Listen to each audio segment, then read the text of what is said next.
Hi guys, welcome back to another video. आज हम कक्षा 12वीं business studies chapter number 3 business environment को मात्र कुछ मिनटों में माइंड मैप की मदद से रिवाइज करने जा रहे हैं। अगर आपको इस चैप्टर को मात्र 5 मिनट में कवर करना है, मतलब पहली बार पढ़ रहे हो, ऊपर आई बटन में चले जाना। डिटेल्ड में वन शॉट देखना है तो भी आई बटन में चले जाना। अब तक हमारी हेल्प बुक नहीं ली है तो जाके ले लेना। आपकी सभी परेशानियों को मात्र एक हफ्ते में समाप्त करने की शक्ति इसके अंदर है और सब कुछ है।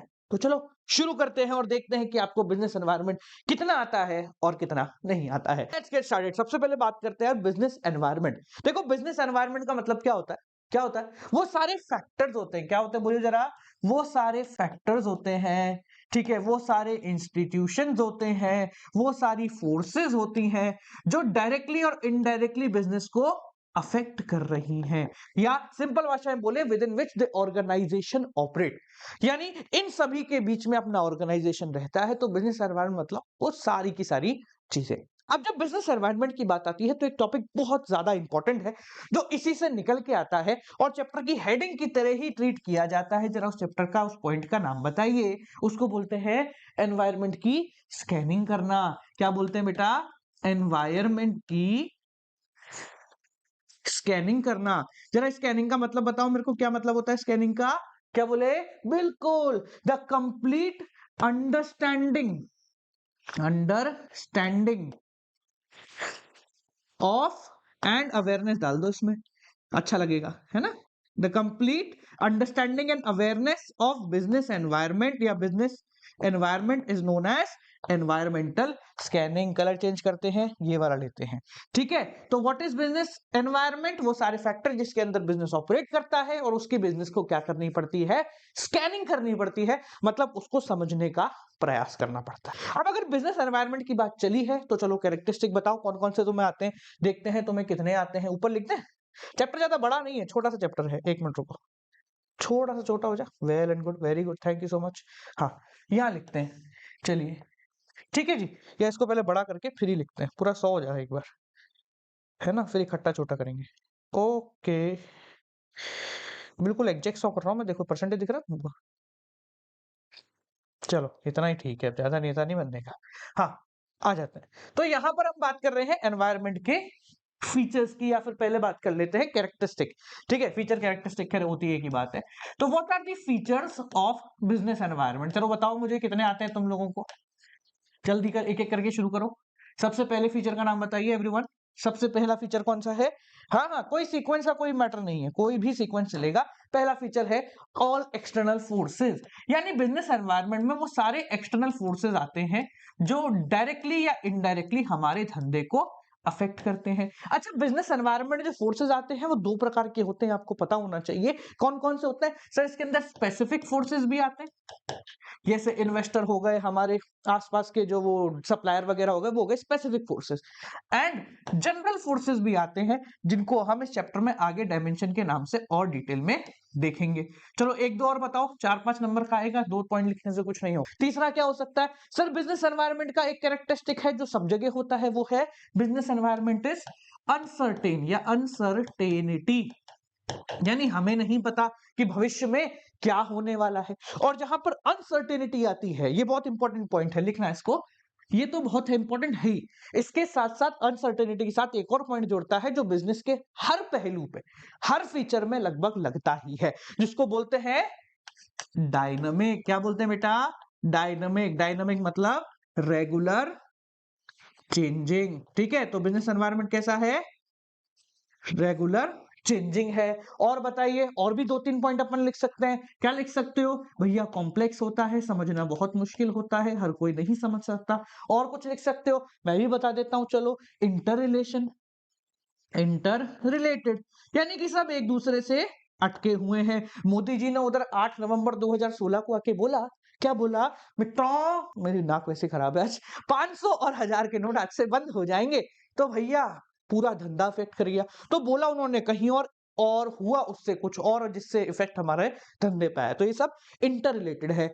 बहुत है वैसे तो 6, एक और लिखना चाहो तो लिख लो। क्या है? रिलेटिविटी है।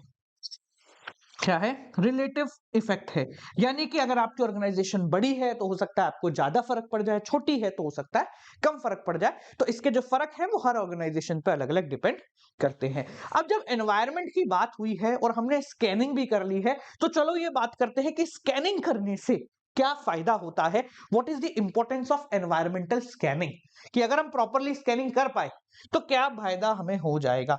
कलर कौन सा ले बताओ, पीला ले, yellow, yellow yellow, very good. ठीक है, तो यहां पर बात करते हैं importance, importance of environmental scanning. Short में लिख रहा हूं भैया, माइंड मैप है ना तो शॉर्ट में चलेंगे। हाँ भैया बताइए जरा, अगर आपने प्रॉपरली एनवायरनमेंट को स्कैन करा है तो क्या क्या फायदे होंगे, वही 5-6 अपन लिखेंगे। वैसे तो 3 नंबर का ही आता है ज्यादा से ज्यादा, पर बताओ चलो 6। अगर पहले से प्रॉपर किया है तो क्या फायदा होगा, सब कुछ पहले से पता है तो क्या हुआ, फर्स्ट मूवर एडवांटेज लेने में मदद मिलेगा। फर्स्ट मूवर एडवांटेज का मतलब क्या होता है बेटा, जरा बताओ। फर्स्ट मूवर एडवांटेज का मतलब है सबसे पहले भाग जाओ। मुझे पता लग गया कि लॉटरी में क्या नंबर आने वाला है तो सबसे पहले भागूंगा मैं। साथ साथ में अगर तुम्हें पहले से पता लग गया क्या होने वाला है तो आप वार्निंग सिग्नल भी आइडेंटिफाई कर सकते हैं, जिसको बोलते हैं आइडेंटिफाई थ्रेट्स। ठीक है, क्या क्या गड़बड़ हो सकती है इसके बारे में भी आपको पहले पता लग जाएगा। और साथ साथ में अगर आपको पता लग गया कि कल यहाँ पर बहुत सारे लोग आने वाले हैं तो पहले से ही खाने पीने का इंतजाम करके चलेंगे। यानी कि ये आपको मदद करता है असेंबलिंग एंड टैपिंग रिसोर्सेस में। किसमें, असेंबलिंग एंड टैपिंग रिसोर्सेज में मदद करता है। और जरा 2-4 और बोलो, कितने हो गए, 3 लिखे ना, 3 और बोल दो चलो फटाफट से। क्या क्या हो सकते हैं सोचो जरा, और कौन से 3 हो सकते हैं। अरे भैया डायनामिक है तो मदद करेगा ना एनवायरनमेंट स्कैनिंग, तो helps to adapt, adapt rapid, adapt पीटी, अडेप्ट एडीए पीटी, रैपिड चेंजेस, कि भाई रैपिड चेंजेस होंगे तो हम उसके साथ इजीली अडेप्ट कर पाएंगे अगर हमने प्रॉपर्ली स्कैनिंग करा है। और अडेप्ट कर पाएंगे तो उसके हिसाब से क्या बना पाएंगे, policy making, helps in policy making. ठीक है, ये वाई है, पॉलिसी मेकिंग। और 5 हो गए, एक और अपनी इच्छा से जोड़ो चलो, परफॉर्मेंस अच्छी हो जाएगी आपकी, इंप्रूविंग, इंप्रूविंग परफॉर्मेंस, है ना भैया। ये सारी चीजें अपने आप हो रही है, मैं कुछ भी नहीं कर रहा हूं। तो ये क्या है, एनवायरमेंटल स्कैनिंग के कुछ इंपॉर्टेंस है। अब देखो अपन ने एनवायरमेंट स्कैनिंग देख ली, तो बात करते हैं कि बिजनेस एनवायरमेंट में कैसे कैसे इफेक्ट या कैसे कैसे डायमेंशंस होते हैं। ऊपर लिखते हैं इसको एनवायरमेंट के साथ, है ना। हाँ यहाँ ये लिख देते हैं और वहां वो लिख देंगे, चलो हो जाएगा, बढ़िया चार्ट बनेगा आज। कलर पीला ही रहने देते चलो, है ना। लास्ट, और क्या हो गया भाई, नाराज हो गया तुम मुझसे, नाराज मत हो यार, ले, ठीक है। हाँ जी इधर आ जाइए। ठीक है, बात करते हैं डायमेंशंस ऑफ बिजनेस एनवायरनमेंट की। किसकी, डायमेंशन, यही है इस चैप्टर का सबसे इंपॉर्टेंट खिलाड़ी। 2 प्रकार के डायमेंशंस होते हैं, एक होता है स्पेसिफिक और एक होते हैं जनरल डायमेंशंस। देखो स्पेसिफिक जो है ना उसको आपको ज्यादा नहीं देखना है, स्पेसिफिक में आते हैं आपके इन्वेस्टर हो गए, ठीक है, डिस्ट्रीब्यूटर हो गए, इन्वेस्टर, डिस्ट्रीब्यूटर जिसके बारे में आपको पता है, ठीक है, एटसेट्रा।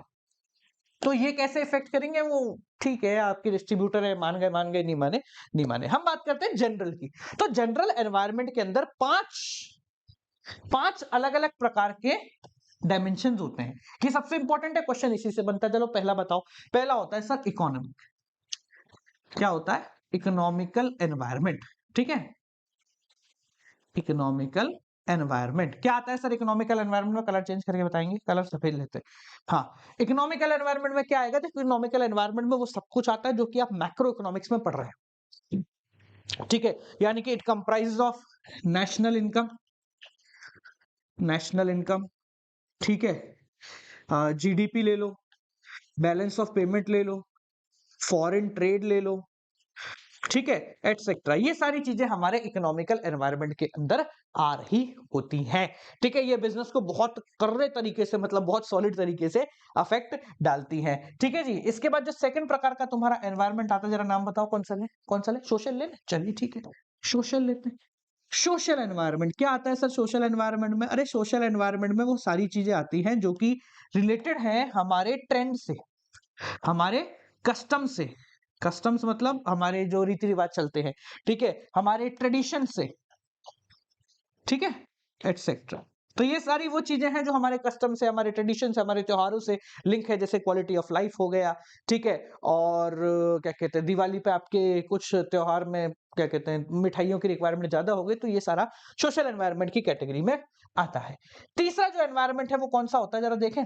तीसरा एनवायरनमेंट, भैया सफेद नहीं चाहिए मेरे को, हाँ ठीक, ढंग से करना पड़ेगा। हाँ भाई, तीसरा एनवायरनमेंट पॉलिटिकल एनवायरनमेंट। अरे भैया क्या यार sir, political environment. Political environment भैया हमारी जो सरकार है उसका क्या रुझान है, ठीक है। गवर्नमेंट इंटरफेरेंस इसके अंदर बोल देते हैं, ठीक है, कि गवर्नमेंट का इंटरफेरेंस या गवर्नमेंट से रिलेटेड जो जो कानून वगैरह है, ध्यान रखें इसमें ना कानून नहीं आएंगे, इसमें सरकार का इन्फ्लुएंस आएगा उन कानूनों पे। अगर किससे कोई पूछे जीएसटी किसमें, तो आप लीगल बता दोगे, पर बोले कि मोदी गवर्नमेंट ने जीएसटी लागू किया है तो ये कौन सा है, तो फिर आप यहाँ पर पॉलिटिकल एनवायरनमेंट का रास्ता नाप रहे होंगे, ठीक है। तो अगर गवर्नमेंट का इंटरवेंशन है तो वो पॉलिटिकल में आएगा, जैसे गवर्नमेंट ने बोला कि भाई हम आज से ना क्या कहते हैं कस्टम ड्यूटी बढ़ा रहे हैं, इंपोर्ट टैक्स एक्सपोर्ट टैक्स कम कर रहे हैं, तो ये सब गवर्नमेंट के अंदर आ रहा होता है। चौथा जो सबसे ज्यादा पूछा जाता है आप लोगों से, वो है आपका लीगल एनवायरनमेंट। भैया कलर कलर सही है, हाँ लीगल, लियो भैया।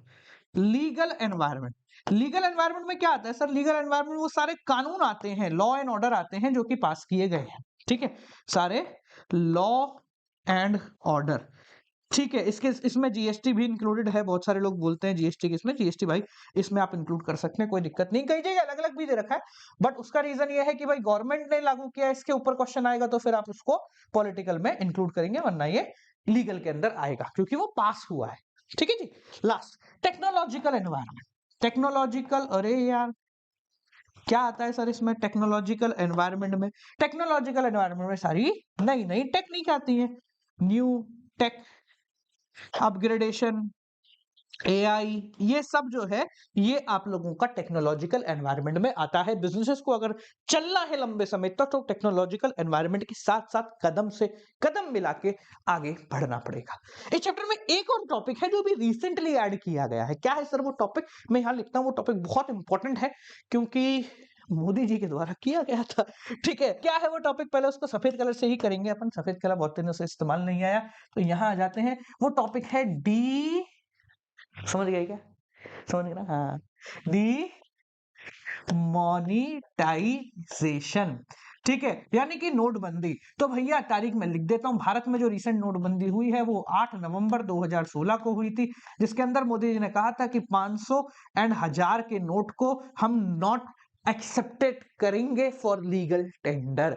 डिमोनेटाइजेशन के आने से क्या हुआ, या 4 फीचर है डिमोनेटाइजेशन के जो कि आपके कोर्स में है, याद रखिए चारों फीचर वर्ड टू वर्ड आपको याद रखने हैं, इसके अंदर कोई भी लिबर्टी नहीं मिलेगी। जरा बताओ तुम्हें कितने आते हैं, मैं एक एक करके लिखता हूं, ठीक है, कौन से हैं जरा पहले बताते हैं। पहला फीचर, डिमोनेटाइजेशन ने क्या किया, नोटबंदी ने क्या किया, तो नोटबंदी एक तरीके से टैक्स एडमिनिस्ट्रेशन मेजर थी, क्योंकि जब लोग बताएंगे कि भाई हमारे पास कितना पैसा है तो ऑटोमेटिकली वो टैक्स को और इजी करेगा। तो ये क्या है, टैक्स एडमिनिस्ट्रेशन का एक मेजर है, ठीक है, यानी कि एक तरीका है, तो it helps in tax administration. दूसरा नोटबंदी ने से क्या हुआ, नोटबंदी बेसिकली टैक्स चुराने वाले लोगों के लिए एक कह सकते हैं अपन वो था फाइनल वार्निंग सिग्नल कि अगर आप और चुराएंगे ना तो हम आपको लपेटे में ले लेंगे, क्योंकि हम कभी भी नोट बंद कर सकते हैं। तो जो लोग टैक्स एविएशन करते हैं, ठीक है, एविएशन करते हैं, उनके लिए एक क्लियर कट वार्निंग थी कि भाई tax aviation will not be tolerated, ठीक है। नोटबंदी का एक और फीचर था, एक फीचर और बोले नोटबंदी का, तो वो काम किया कि आपके घरों में जो पैसा रखा था ना उसको उठा के कहां डाल दिया, बैंक में डाल दिया। तो हम बोलेंगे channelising saving, channelisation of saving into, कहां पर गया वो पैसा चला गया फाइनेंशियल मार्केट के अंदर, ठीक है, वो बैंक में गया, वहां से लोन गया, आप लोगों ने भी इन्वेस्टमेंट शुरू कर दिया। और बेसिकली नोटबंदी का एक मेजर पर्पस था कि हम एक कैशलेस या कैश लाइट इकोनॉमी बना रहे हैं, ठीक है। तो लेस कैश, कम कैश वाली और कैश लाइट वही दोनों का मतलब एक ही है।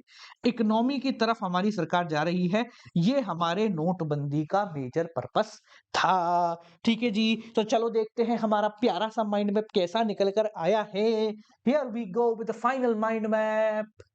यो ये तो छोटा सा रह गया यार, ये तो थोड़ा छोटा रह गया है ना। बिजनेस एनवायरनमेंट इज क्वाइट छोटा सा टॉपिक। यो तो ready for screenshot? Nice. Okay, तो मुझे उम्मीद है आप लोगों ने स्क्रीनशॉट ले लिया होगा। ऐसे ही बाकी चैप्टर करने हैं तो डिस्क्रिप्शन में मैं लिंक दे दूंगा, और जिन्होंने अब तक हेल्प बुक नहीं ली है जाके ले लो भाई, क्यों परेशान हो रहे हो। ठीक है, अगर अवेलेबल दिख रही है तुम्हें तो, क्योंकि मुझे हम ये वीडियो थोड़ा जल्दी शूट कर रहे हैं, आपके पास शायद 5-7 दिन 10 दिन बाद आई होगी, तब तक स्टॉक क्या हुआ मुझे नहीं पता। सो अगर है तो डिस्क्रिप्शन में चेक कर लेना। मिलते हैं आपसे अगली वीडियो के साथ, तब तक के लिए नमस्कार।